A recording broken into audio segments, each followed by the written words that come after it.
Good afternoon and welcome to Building the Data Foundation Your AI Strategy Demands, a Health System CIO production. Just a little housekeeping before we get started. My name is Anthony Guerra. I'm the founder and editor-in-chief of Health System CIO, and I'll be your moderator today. We're looking forward to your participation. You can send in your questions or comments at any time in the Q&A box, and we'll take them later in the program.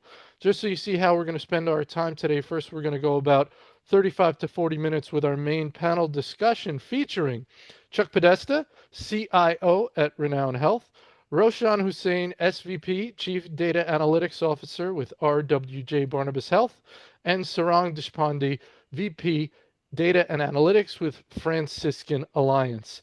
And then we will have our Q&A. So let's jump right in. Chuck, let's start with you. If you can give me an overview of your organization and your role. Sure. Thank you, Anthony, and thank you all for being here. I know you all have busy schedules, and hopefully this is worthwhile for you.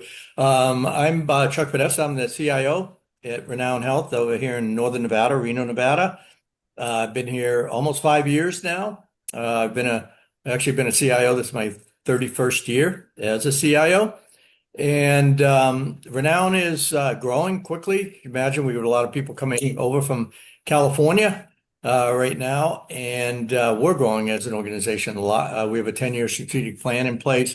We have a close relationship with University of Nevada, Reno Medical School, rapidly becoming an academic medical center.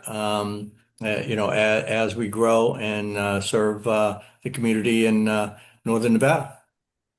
Excellent. Thank you very much. Ro? Hi, my name is Roshan Hussain, call me Ro, Senior Vice President, Chief Data Analytics Officer at RWJBarnabas Health. Really excited to be here. Been at RWJBarnabas Health for the last year. It's a phenomenal organization.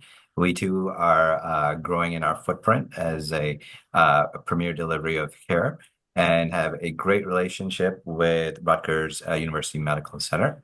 Spent the last year really focused on data governance and implementing that here and spinning up an analytics center of excellence. So really excited to be here to talk with all of you. Excellent. Thank you. Sarang? Hi, everybody. Sarang Deshpande. I serve as the Vice President of Data and Analytics at Franciscan Alliance. We're a large faith-based healthcare system with a 150-year legacy, if you can believe that, of serving communities across Indiana and Illinois. My role here in IS leadership, I sit at the intersection of technology and then operational clinical decision support, oversee enterprise analytics, data platforms, AI automation, and data governance. And most recently, got business solutions added to my portfolio. So that's our ERP and service management platform. So lots of change. We're trying to move our thinking over to from a platform perspective, moving away from legacy kind of application mindset. So very excited about what's coming next for folks in our roles, and very excited to be here, Anthony. All right, excellent. Very good. Chuck, we're going to start with you. When we talk about building a data foundation for AI, that phrase can mean different things depending on the organization. What does it look like at your health system, and how far along have you come?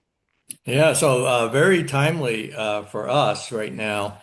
We just kicked off a data analytics implementation with Databricks, and we've been for many years Health Catalyst, and as you know from legacy platform, it doesn't really fit with where AI is going and supporting of AI. And so we're retooling. We did a whole reorganization of our data analytics team, brought in some new people, new leadership, did a RFP, picked Databricks, working on an implementation of that right now. Our approach is really going to be we will have the Databricks as the platform, but we'll be setting up pods. We call them pods, data pods, across the organization. So, ERP will have a pod, revenue cycle will have a pod, different areas will have pods, and really moving towards a self-service model with the tool sets that we'll be implementing. Power BI is our user interface, and we'll be expanding that as well. That is the foundation of our AI program. We're next week, next Wednesday, I'm actually going to our senior leadership with a presentation about our AI roadmap and our AI Innovation Center and launching that. And the basis for that is this data platform implementation, because as you mentioned, I mean, you have to have solid, accurate data available before you get into the AI world if you want to be successful. Ro, let's go to you. What are your thoughts? I think you brought up a good point and building upon what Chuck had said. When I think about like the data foundation, I think about it as like several dimensions on that. One's obviously like the availability, making sure like the right data is there, is accessible by AI. Quality is very paramount. So when we talk about quality, it's not just about, hey, do we have the right definition? The lineage actually becomes very important. So the ability to be able to say, where is it when your data is being transformed? What is the value that's coming through? The data structure component, that's important too, because more and more metadata and that understanding of that semantic layer where the definitions are becomes important, because if you think about AI and we parse it into that whole machine learning concept and then the Gen AI, it needs to understand, right? And it needs to understand from your perspective. So that becomes actually pretty important. And obviously data pipelines efficiently doing that and then governance. I think in the last year, what we've really focused and leaned in on is looking at the asset of the data quality as well as the data governance structure, right? With the people, processes, and those components. And now where we are positioned for is really looking for this year is to do the modernization exercise. Chuck, similarly to what you were doing, where you're moving from Health Catalyst to that, we're trying to frame ourselves and look at, okay, we have a combination of Snowflake and AWS, and it's really not the technology per se, but it's really about where do we want to be in the next 3 years. I think AI is unlocking capability, but I'm pretty sure within the 3 years, the conversation is going to be, can you take the AI and actually lever the agentic processes are there? So to get to that point, we have to do that investment here. So this year, we're going to do a modernization RFP, which I'm really excited about. And I think, Anthony, like you would say, like where it really becomes powerful and count is that we don't make this as a siloed IT event, rather bring those colleagues of ours from an operational standpoint. Our operating model has really been about reinvigorating that whole hub and spoke federated model, just as Chuck, you talked about the pods. And in this case, we're trying to see whether or not the platform that we have can actually be scaled in a way that you can provide that federated actual operational model. And how do you interlay AI as not only as an enabler and as a catalyst, but actually the ability to be able to develop those agentic pieces. I see a future where not only do our IT colleagues can make those agents, but I see a place where we can safely create that environment which are driven by ethical governance of, can you do this agentic workflow through our spokes, right? Our partners that are out in the field.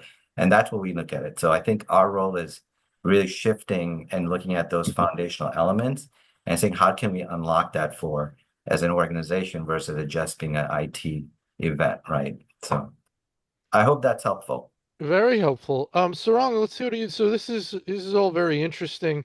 What I'm hearing a lot, and I'm hearing from other interviews, is there's a lot of positioning people are trying to do to get themselves ready for the future. Structural positioning, vendors are using. People are looking at the future, and I had an interview yesterday where the gentleman said, the next step in healthcare, it's what Rose said, it's getting agentic. It's empowering agentic AI. So that is a different type of dynamic than just the ambient listening or using generative AI. And it requires a different infrastructure, a different set of vendors. So people are looking and they're trying to do what we're calling modernization. Of course, these are huge investments that we've made and huge investments we're considering making. So we really want to get this right. I'm sure you're under contract for certain things. Certain things you can't switch out of immediately. Some of those things have to be looked at, but it's again this modernization in order to take advantage of, or to be able to become agentic. I'd like your thoughts. Yeah, so I think very similar to what Chuck and Roshan said. For us, we've been on this workload placement journey for over 3 years now as an organization, moving away from our data center over to the cloud. And as an extension to that, we figured we need this modern data platform that's going to, and this is even before AI became a big thing. We already knew we needed to be there. So once we moved our Epic EMR to Azure a couple of years ago, we started working on our data platform modernizations, so similar to what Chuck is going through right now. We chose Databricks as a first-party service on Azure, and now we are, instead of our historical sort of ecosystem that was optimized for more data flows out of your EMR, your ERP systems into structured warehouses, now we are moving more into how can we support a platform that can drive AI, the scalability, the speed, and flexibility needed. So the fundamental difference now for us, I think, is thinking, sort of moving our thinking away from source system centric data structures to enterprise aligned models, right? So better governed, more real time, and getting to a point where self-service and those related concepts can become front and center. But as important as the technology shift is to what Roshan said, I think clear data ownership, engineering trust through governance, observability, all of those are all front and center, both as part of the platform and as part of our process and governance that we're building around it. So I think it's great to hear everybody is on a similar journey. Some are probably more ahead than others, but we are very much in the throes of that right now ourselves. Chuck, I find this, really, really fascinating, this conversation. Mm-hmm. And as we were talking, what I'm thinking is part of your job as IT executives is to make sure you're at least getting the big bets right in terms of directionality, right? Right. So there's big decisions, meaning are we going this way or are we going that way? Huge, Right. fundamental. And then there's sort of more granular offshoots once you make a big decision, and they become less and less important, right? I mean, it's more Right. like, different shades of a color as opposed to picking colors. You at least have to get the big bets right, right? Right. You don't want to go left when you should have gone right. Right. So what are your thoughts on that? And everything's changing. The technologies are changing so fast. Yep. How do you future proof? How do you make these big bets? Yeah. So it's interesting. When I think about AI and some of the leaders like a Cleveland Clinic or Stanford, and then you wonder how big their junk drawer is, right?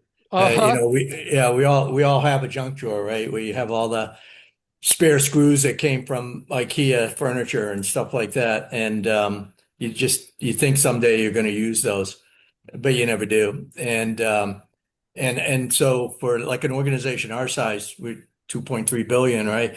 We can't afford to have a big junk drawer. And so our focus on the strategy side is what I call platform-enabled AI. So you take your partners, like for us, we use Salesforce, right? On our imaging, we use Fuji. We certainly have Epic. And so those are our platforms. Those are our partners. So we're looking at what AI can they offer us. And Epic has a whole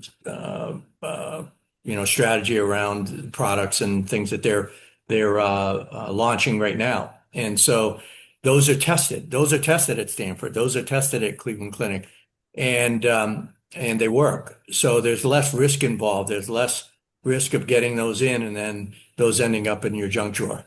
So that's the approach we're taking now while we do our Databricks, right?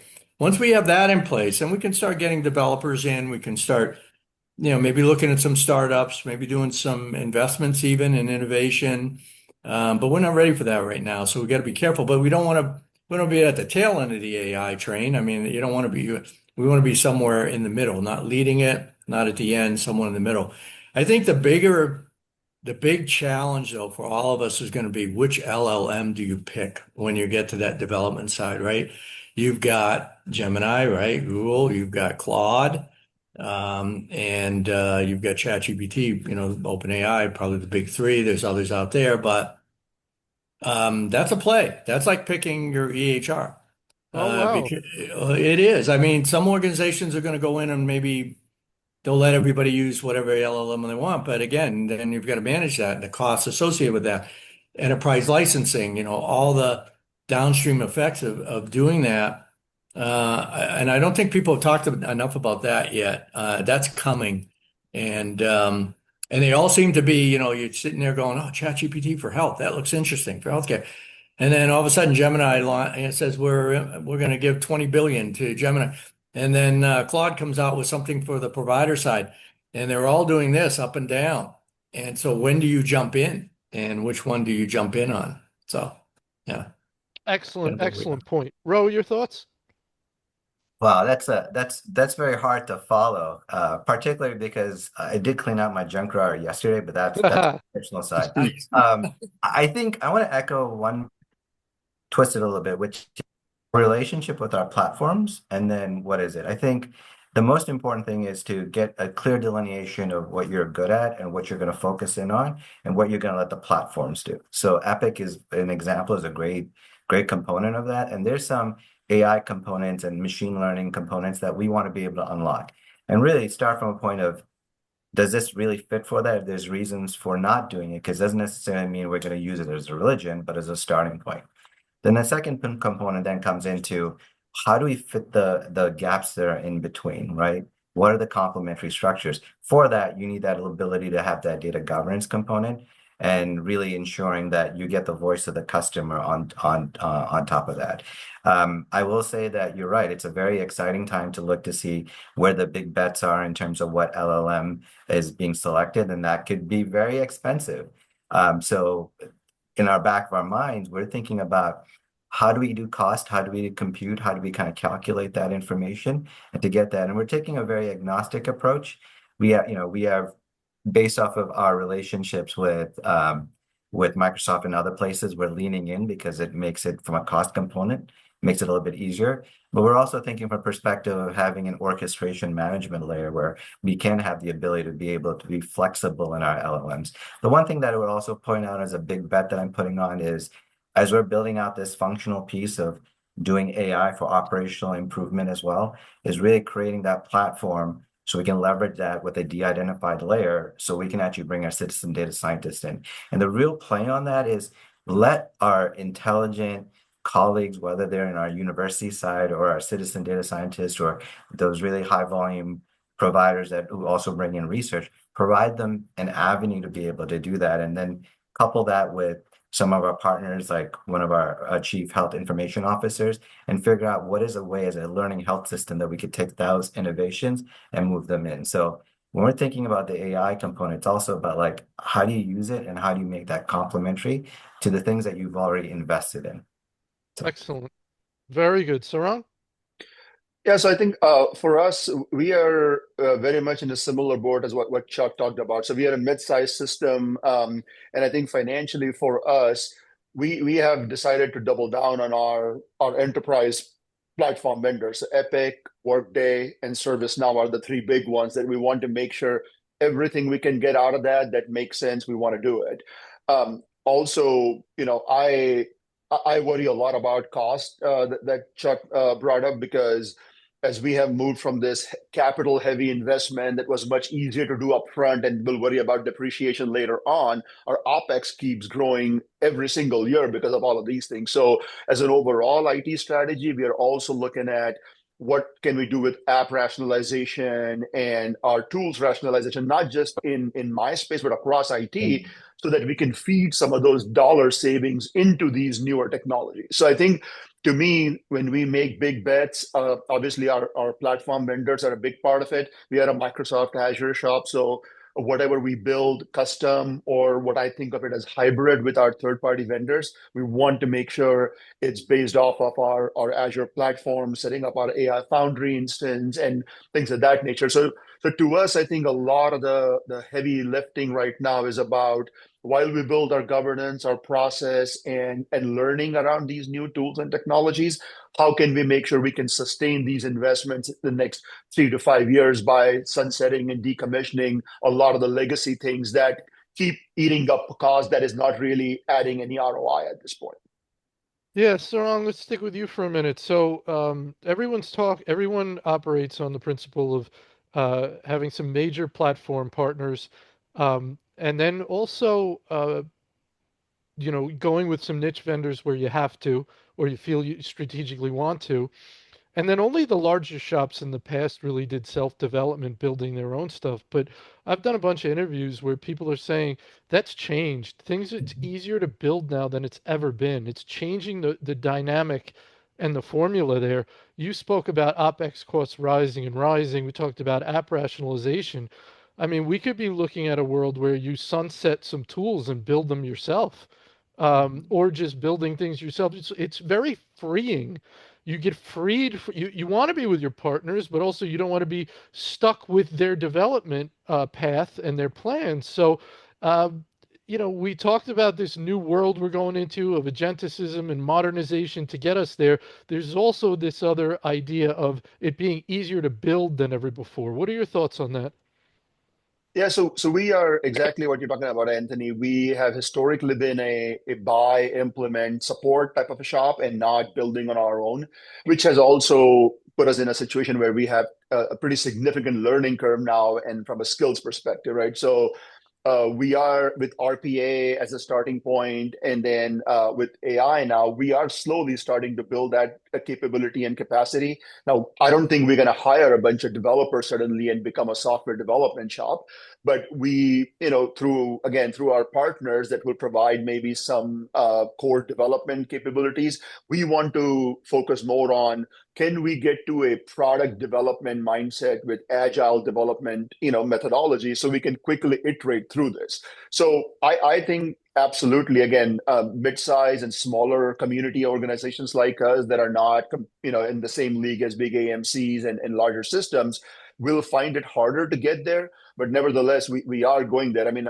I'll give you a quick example. I was just talking to my team earlier this week, and I was, emphasizing on the fact that even as simple as building dashboards and these static kind of tools for decision support, there's no need to do that. Any use case that comes up, why shouldn't we be thinking about let's build a conversational chatbot of sorts where our leaders and stakeholders can ask questions, and not only can the data be presented, but even visuals can be generated in real time now. So I think our start and our switch to development will be more, I think, in that frame of mind. And then the agentic build outs and replacing a lot of what RPA and automation is doing today with true agents that are fully self-autonomous. I think that's a little bit down the line for us.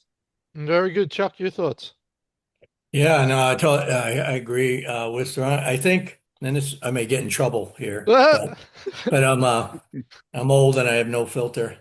I think and the reason why what Sarang is talking about, why even that 2.3 billion, we're going to have to do that development is because of Epic.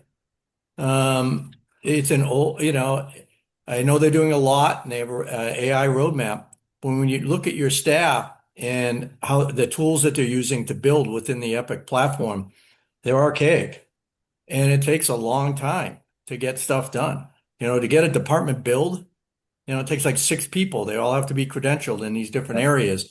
And you can't cut and paste from another department. You have to build it from scratch. I mean, it's very archaic the way, and I know they're working on it. They're using some AI tools to like automatically fill certain things and do stuff like that, but they got to move. Because what's going to happen is exactly what's wrong. I said, we don't have time. We've got things that need to get done. People need the data and they need the system to work. So, to take 4 to 6 weeks to build a department out isn't going to make sense in the future when the clinic's opening tomorrow. So, again, I think we've got this. It's a storm brewing. I don't know if people are talking about it enough yet. I think they might, and at some point in the future. But that's why I think we need to start self-developing and at some point here in a logical and a safe way. But we're forced to because of the speed of the business now. Yeah.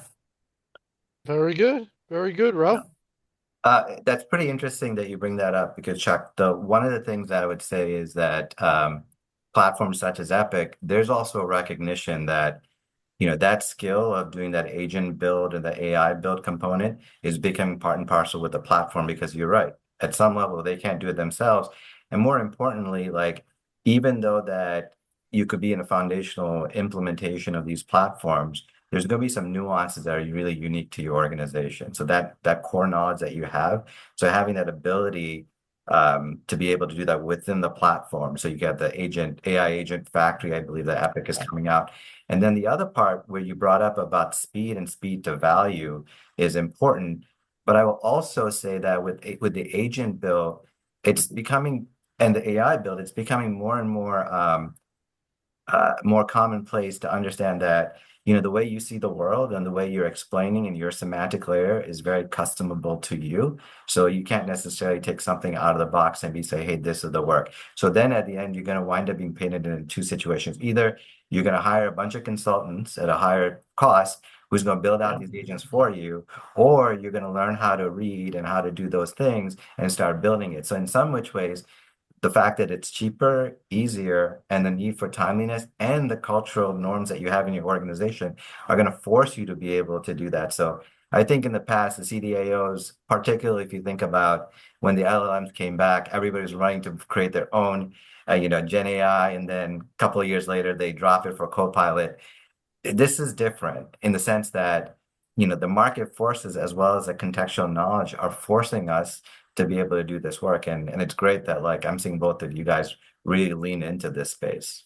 Yeah, and you're absolutely, and just to touch on that, Anthony, you're absolutely right, Ro. And just to add on what's happening with Epic, and we all pretty much use ServiceNow, so we have data now as to how long it takes to get things done. We're analyzing. You take a generic analyst now, hardworking, really good at what they do. They're spending 60 to 7% of their time on maintenance items, and then you have their administrative work. What we're finding is through our process, we've got analysts who only have 8 hours. They have one day a week to work on projects because of the architecture of the system that they're maintaining.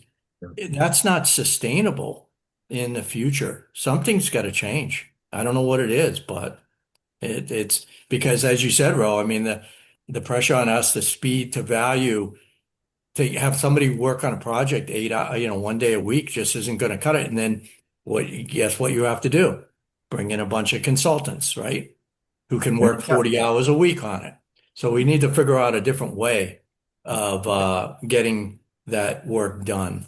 Chuck, that's a great point. And you know what? Yeah. My line of thoughts actually moved away from the insular need of, like, what is it like underneath my span or underneath IT, to even think about what's the cognitive burden that we're putting on our providers and our clinicians.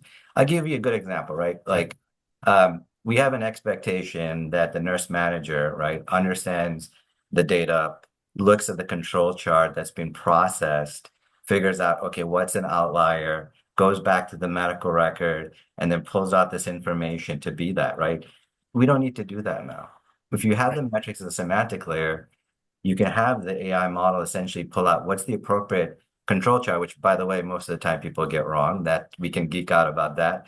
And then go back to the medical record and say, these are the outliers that are there, right? Out of control points. And then actually point and say, hey, these are the patients that you should focus in on, right? That is taking that cognitive burden and actually going back to, like, letting that person work at the top of their license. So I think there's that opportunity here as well. Exactly. Agree. Sarang? Oh, no, I think I covered my point first, Anthony, on this one. I completely agree with what everyone is saying. To me, I think there's one thing I'll add.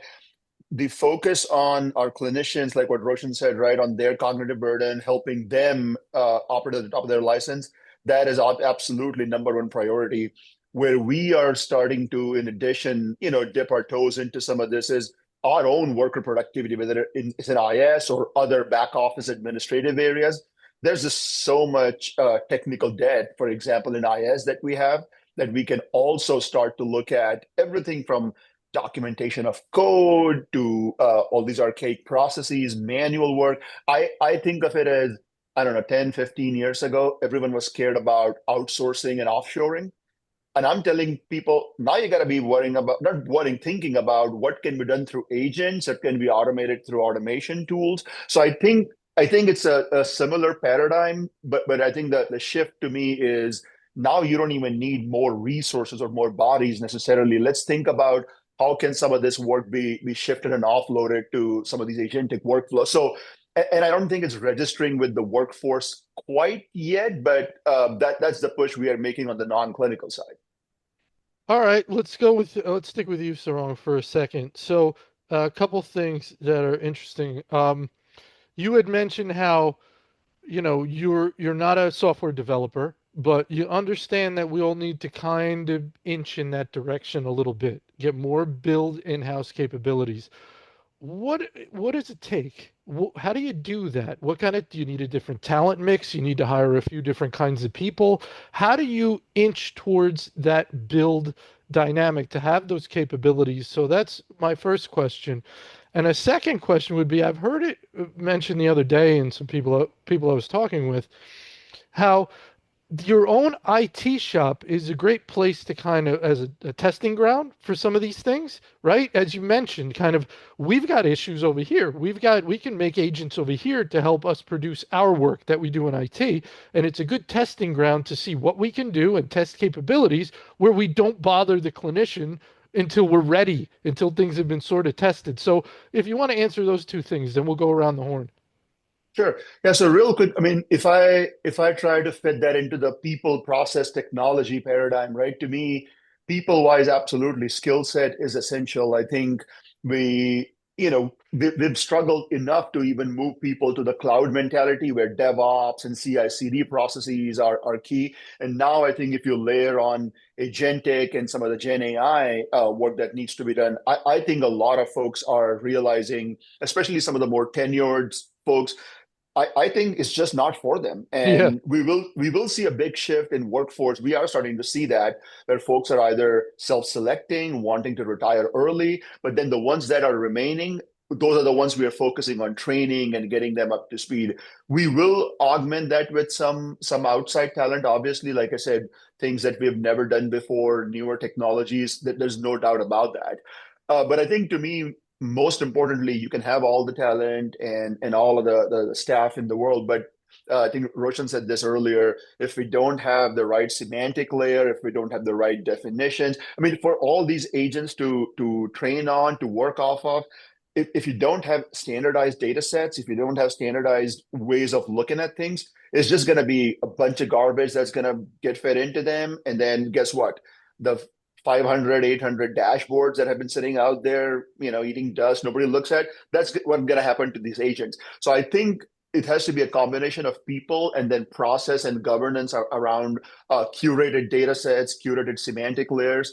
And then last, I think technology, we all talked about how our foundational platforms are critical to that, whether it's building out stuff in our cloud data platform or enterprise vendors. So I think to me, that's how I would focus. I think it has been like a never before barrage of things that we need to take on and make sure we are upskilling at the same time, improving our processes and then making sure our foundational systems are also getting updated and upgraded at the same time. Great stuff, Chuck. It's an amazing amount of change. So your thoughts Yeah. on kind of maybe some different skills we need in-house to be able to build, and then also the idea that IT could be a nice little testing ground for some projects. Yes. Yeah. So just to add to what Sarang said, I totally, and once you get your data platform, and your data governance, you get that in a solid place. What I would do is, then at that point, get some use cases, and that's where you have a specific problem that you're trying to solve in the organization, and you can kind of put a fence around that, right? And you can take your new people who want to do development and that you're training and throw them at kind of that use case, like I said, with the fence around it. So, and you do a few of those, and that's how you kind of get your feet wet before you just open it up to, citizen coding and things like that across the organization. That's the approach I would take, and that's the approach we will be taking as we move. And then you can get an idea of what type of education these folks need to either transition to a new role, or like Sarang said, some of them will self-select out and just move on because it won't be for them. For using IT, we do that a lot. I mean, I've been doing that for years on a lot. It's a great kind of pilot group to use, right? They don't complain. If they do, nobody's listening, right? Yeah. I'm kidding. They're a great group, but I'll give you an example. We're doing Clear right now for identity management, and we've got to deal with Clear, and we're looking at that, from that help desk all the way through to how we'll eventually access our devices. And we're piloting that. We just start turning it on this week with our IT staff, and so we'll run that for a while, and then we'll tweak it, and then we'll start to socialize that across the organization, and we'll either make a decision to, hey, this is amazing, let's roll it out, or we're going to go to this department next and this department next. So that approach works quite well. And Anthony, if I may, real quick before you go to Ro, just a quick example just that might resonate with folks. So we've been on this journey to decommission a lot of our legacy reporting content, right? Whether it's Crystal Reports, Web Intelligence, all of that. Historically, we would have to put one or two analysts just to look at inventory, everything, understand what's in those, reporting content objects, and then figure out what new tools they can shift over to. What we instead are doing now is, well, you know what? We're going to build a little model. We're going to extract all the metadata from this reporting content, run it through an LLM, and then that's going to spit out two things. One, a catalog with some recommendations on what new tools we can switch over that content to based on similarity and other things. And then an extension of that would be, again, a chatbot type of an interface where folks can actually search through. So like typically what a reporting catalogs looks like, right? We build it in tools today. So we're just going to extend that idea and then add more and more content to it with the intent of it becoming a business-facing tool to replace more traditional reporting catalogs and websites to search through content. So that's a good use case within IT. Nobody told us to do it, but that's what we're going to do to again dip our toes into that area. Yeah, that's a great use case, Sarang. I love that. We're actually something similar with Databricks implementation. Epic is actually using AI and running across our reporting, and they're actually giving us like what reports haven't been accessed in 3 months, 6 months, 5 years. So again, all that technical that we're going to strip all that out, because the last thing you want to do is bring that into the Databricks environment, right? In some way, shape, or form. So a little different from what you're doing, but Epic is actually helping us with that. So again, which is going to be amazing, because otherwise you'd have to have people go through that one after another, go back to the user. Are you using this? Yeah. Agreed. Excellent. Ro, what are your thoughts? So that first question about how do you get your people in the right place, right? So as we're going through this process of the modernization aspect of that, one of the deliverables that we will be doing with the third party is an evaluation of our current staff from the perspective of like, where are they from an AI readiness, and what is it that we need to do to get them there? So I really want a formalized program where I can make sure it's support, because we have to do right by our people, right? It's a scary time for some people, and sometimes it's exciting. And this is an opportunity for us to kind of level set through. That's one thing. The other part is when I think about using IT as a testing ground, we've done some of this stuff in a relatively formal way. When we talked about, I know, Sarang, you talked a little bit about RPA. So that's a great example where we had some of our IT teams. One is on the rev cycle, great leader in that area. He has a team that's in there, and it's building that. But we also go expand that into our spokes. So we have some partners within in our business that have that technical prowess, that we have them be able to do some of that work. I will say that it's been very informal in the past, and I'm hoping with this modernization, we would actually start formalizing that use of it. And the last part I will say, and to re-echo, which is about the importance of that semantic layer and that quality, because you need to make sure it's like you could have an amazing Formula One racer, but if your car doesn't have wheels, you're not going anywhere. And really, in this situation, to put those wheels on is that you need the team that's actually fixing that car. That's also operations, right? So it's a shared sport when we talk about that data quality. In fact, I would even say that how we even perceive data has become very different. It's not just what's in Databricks or what's in Snowflake and that.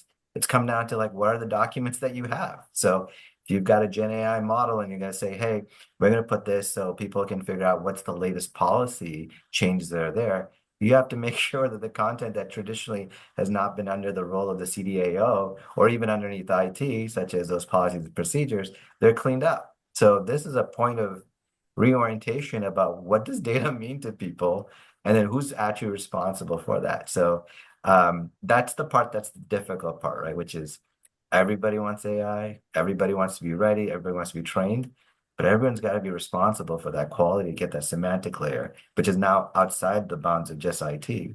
It's the whole organization. So Anybody have anything they want to add there? Sarang, Chuck? Otherwise, we'll go next. Okay. No, it's a great point, Ro. Love Yeah, it. well, fascinating point Ro made, Yeah. that, I wrote, wake up people, with an exclamation point.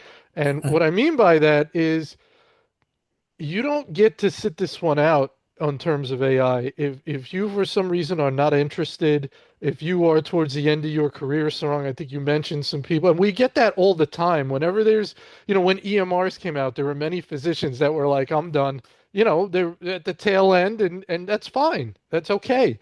But if you're anywhere other than the tail end of your career and you think you're going to take a pass on this and you're not very interested in AI, when Roe does his study, you're not going to come up very, very highly ranked in terms of AI readiness, AI interest. You have to be testing this stuff. The best people I see in positions like yourselves are daily playing with this stuff. They're building things, they're coding, they're trying things. So that to me, those are the people that are going to be leading their organizations well. Um, because it's just moving so fast. So let's get to our Ask a Co-Panelist section because I love to hear what you guys really want to hear about from each other. I've kind of hijacked this event a bit and taken us in some different directions, which I find fun. So hopefully other people do. But Sarang, let's go to you first. Do you have a question for one or both of your very intelligent co-panelists? I would say, I know we talked a lot about technology. One area that we are trying to focus a lot on, and frankly, we need to figure out how to do this, is the balance between, governance. And by governance for AI, I mean, trust, ethics, security, privacy, compliance. Everybody and their brother has a stake in the process. And we've always had that with data sharing and when data goes out of the organization, all those things. But with AI, and now that we have a lot of these black box models, so to speak, working off of your data set, we are at this juncture where there's a perception that governance is slowing everything down. At the same time, there's a real true realization that we have to do more and better than what we have loosely done with data governance, in not in the context of definitions and quality. I'm talking more security, privacy, compliance. So I'm curious how you guys are approaching that, and is there a good, what I would say, fast track, right? So if you go to a grocery store and you have this fast lane where less than 15 items, you can quickly breeze through it. The rest goes to the main line. We are struggling with that. What is the criteria? How do we make sure things can move quickly, but at the same time, we are not short circuiting, these critical security and ethical and privacy concerns. So would love to hear some thoughts on how folks are tackling that.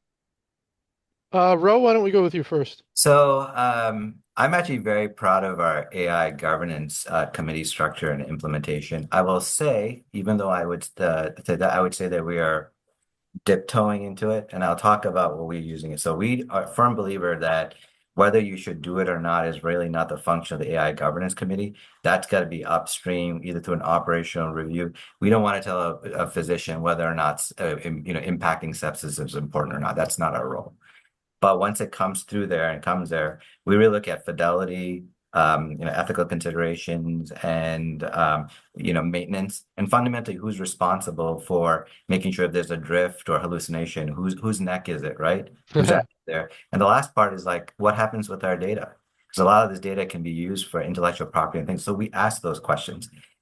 We've gotten it down to a streamlined process of doing that, where we've in the last since February of 2025, we've evaluated 63 platforms, and we have a standard to be able to do that. The surprising thing about this is that we've actually had situations in which they actually flag and like, hey, we should not go forward on this. And because of that transparency, the business has been actually pretty good. In that process, Ryan, like what I found was not all AI needs to go through that whole process, right? One example of that is if you have something that is a localized machine learning model to a specific, for example, you have a Philips CT scanning product, right? I'm making this up. If it winds up being that the AI is there to be able to use some computer vision to figure out the sizing of that, and that data is not leaving anywhere, there's really no need for you to go through a full like that. So we are thinking through about like how do you fast track some of these components, right? Other things is that upfront we look to see, okay, the AI request that's coming through, is it of research intent? And is it winding up not falling into the fabric of our IT fabric?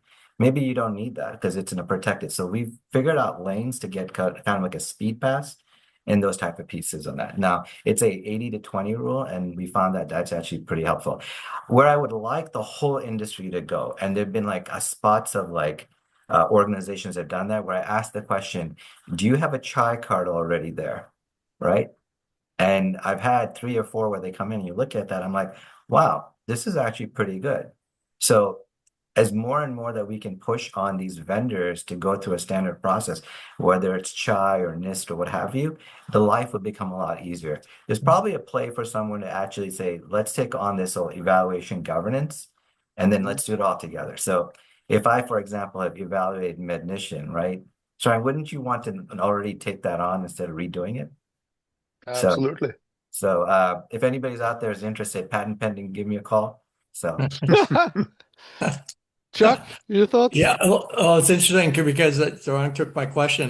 We're kicking and Ro answered it, so it's awesome. And because we're kicking off as part of our AI innovation and roadmap, we're kicking off our AI governance. So I was going to ask the panelists, how they were approaching that. And so I love what you talked about, Ro. It's kind of exactly the direction that we're going in. And just to get a little bit more granular, things like it's kind of interesting again, because like an Epic-centric approach to things is taking on a whole new meaning now, because we've actually had some situations where a physician has brought some product forward, AI, startup company, looks really good, wants to implement it, costs a lot of money, will save lives, all those things.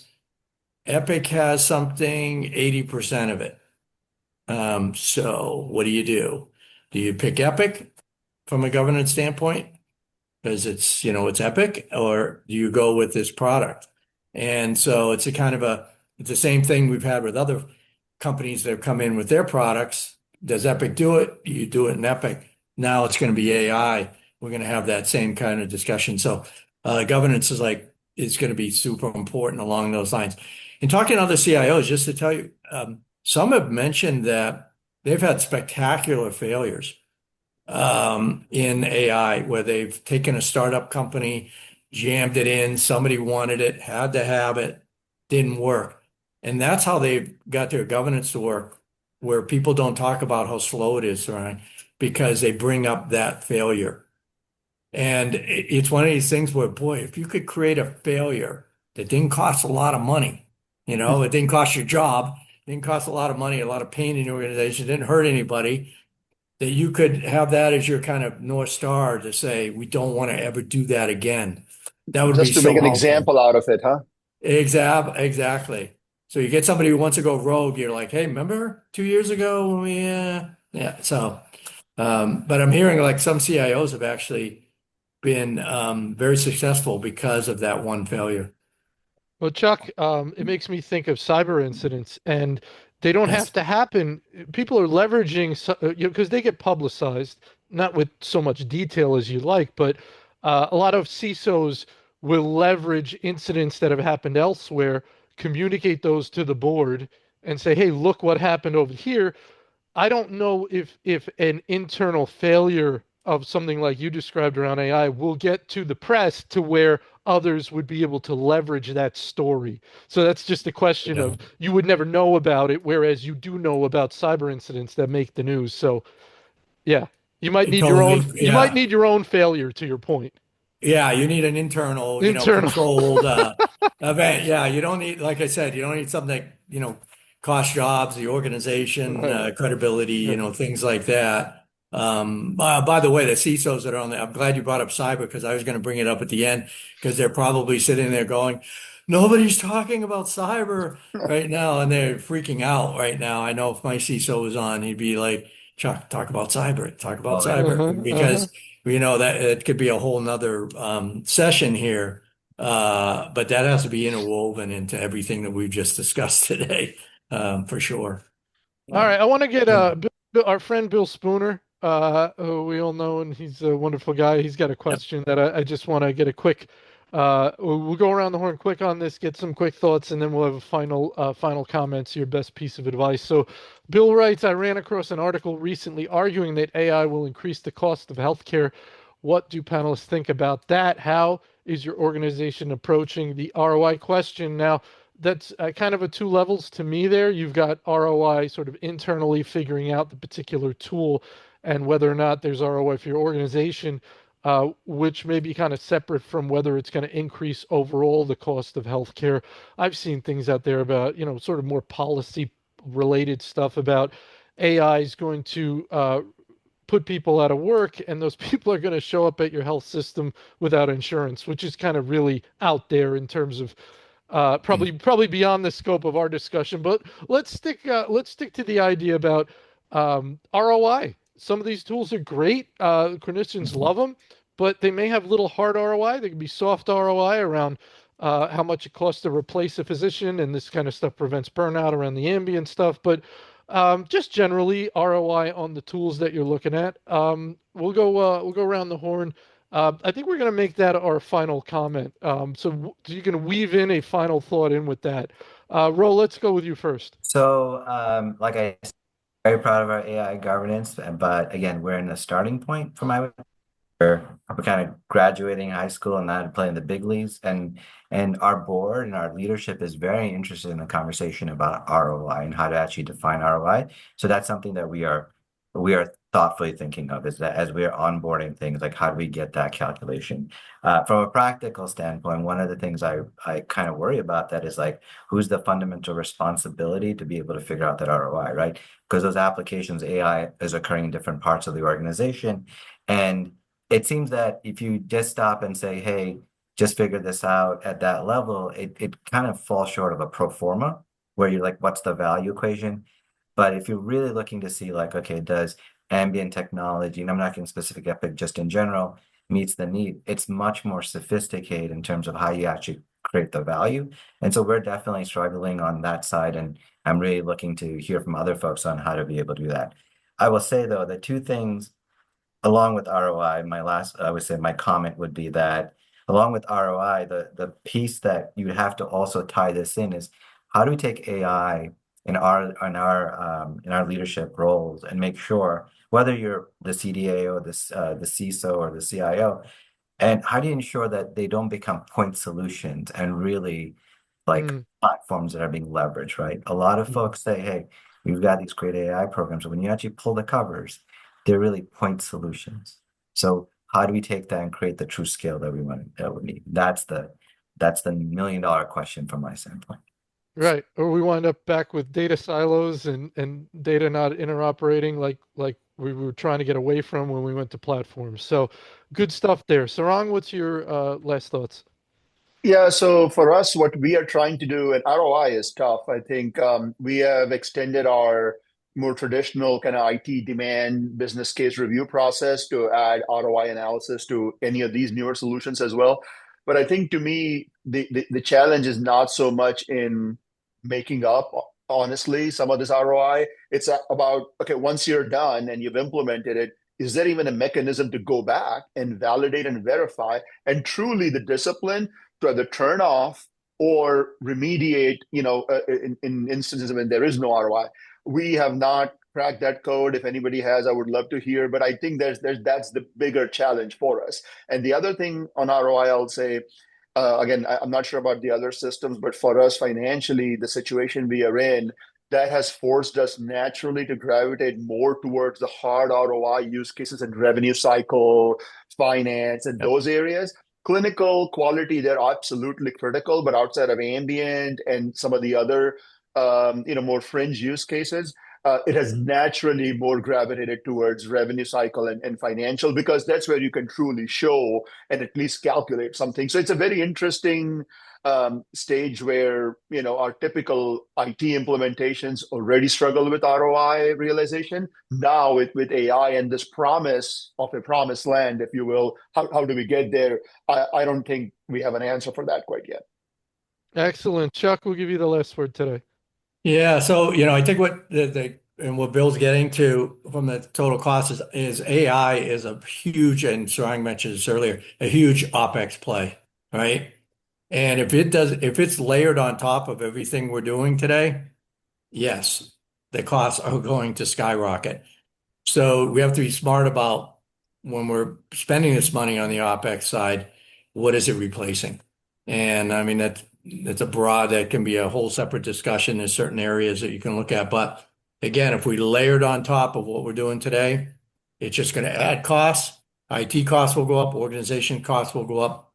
It's got to be brought in, and it's got to replace things throughout the organization in some way that lowers costs. Otherwise, Bill will be right, and so will the article.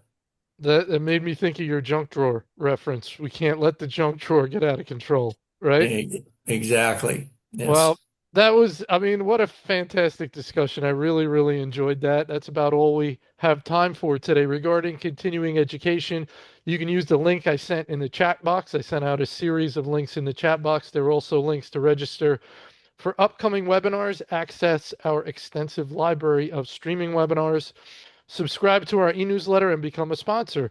I want to thank our amazing panel, some good friends of mine, all good friends of mine, and hopefully have you guys on again soon. This was really fun. I want to thank our attendees for spending some time with us today. And with that, everybody have a wonderful day. Thank you so much. Wow. Thank you. Thank you.